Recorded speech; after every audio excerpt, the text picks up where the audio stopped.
มันดับ ย่อลงมาจนเบิด แบ เลย บบ่ได้เป็นนะผมว่า อืม คือมันดับตั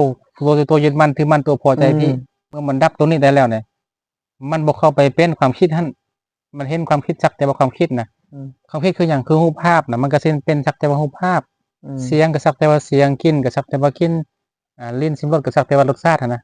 สัมผัสเย็นร้อนอ่อนแข็งอึดอัดบ่ร้อนบ่มันก็สักแต่ว่าอาการนั้นความคิดมากระทบบ่ความคิดคือธรรมอารมณ์เด้มันมากระทบก็สักแต่ว่าความคิดที่คิดจากอย่างมันคิดจากอดีตคิดจากภาพที่มันเคยสะสมไว้เหมือนกับอดีตปุ้งขึ้นมาตัวคิดคืออย่างตัวเจตนาขึ้นมาสังขารนะมันไปปุ้งสัญญามันคือมันไปปุ้งรูปภาพที่มันสะสมไว้มันปุ้งออกมาเนี่ยตอนนี้มันเป็นวัฏสงสารบ่สุด